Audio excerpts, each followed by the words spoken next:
Hello everyone. Some of you guys may remember this car. This is the car that my boy Johnny Tank and myself put together to show people basically a baseline of a 1320 without a cooler. We did this car about over a year now. It's been running great. Probably 10 miles 10,000 miles been put on it. No issues whatsoever. But we didn't make obviously a lot of power on this one because it's got 3.5, no cooler, no nothing. Conservative tune. If I remember correctly, the numbers were 270. That's just a baseline basically because it still has, as you can see, the factory air inbox.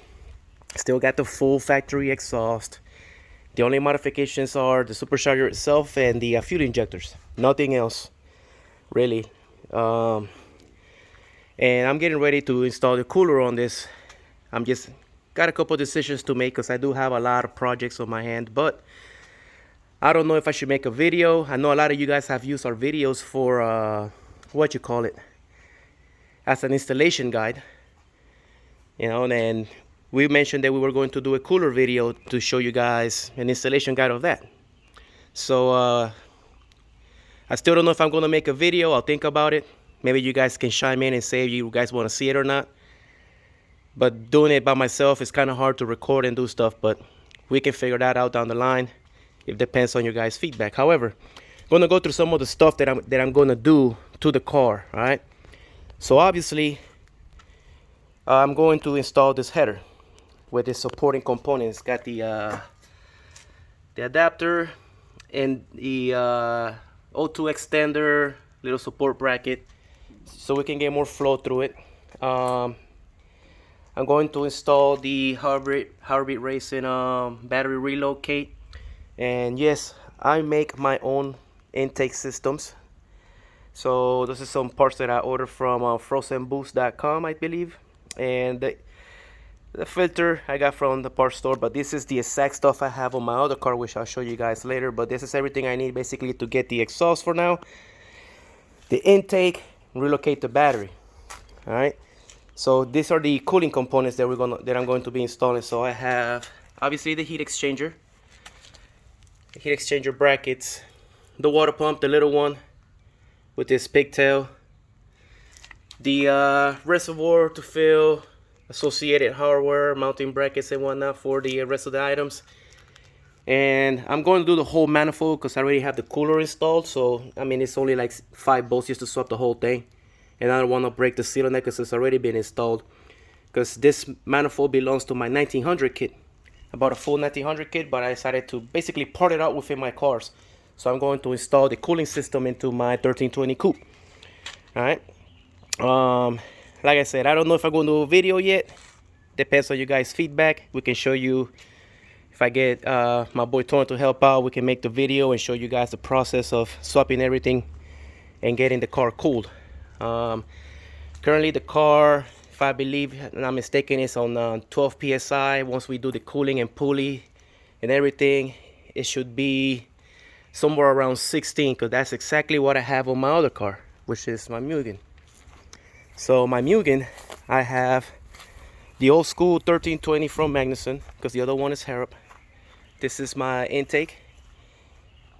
So basically, you just cut the pipes at the flanges and all the stuff and put it in there.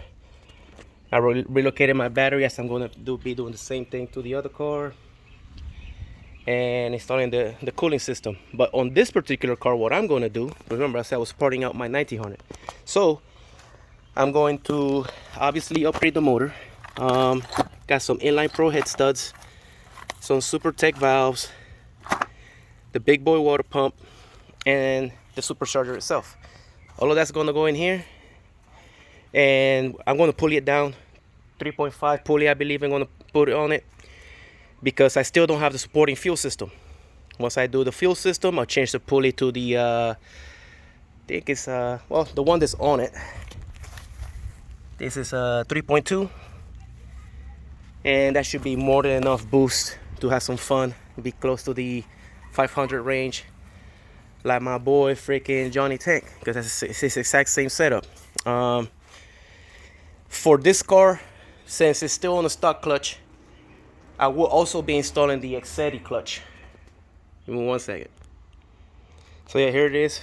We'll be using the Exedi Stage 1. Part number for you guys if you don't know it. Complete brand new kit. I am going to be using the stock flywheel on that car because why not, right?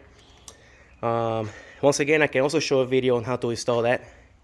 It's not a big deal, but it's all dependent on you guys' feedback. I got a lot of projects. You know, I still have that car out there. Just needs an AC compressor. That's the easy fix. This one needs minor work. It's almost done. This is one of the cars I put together.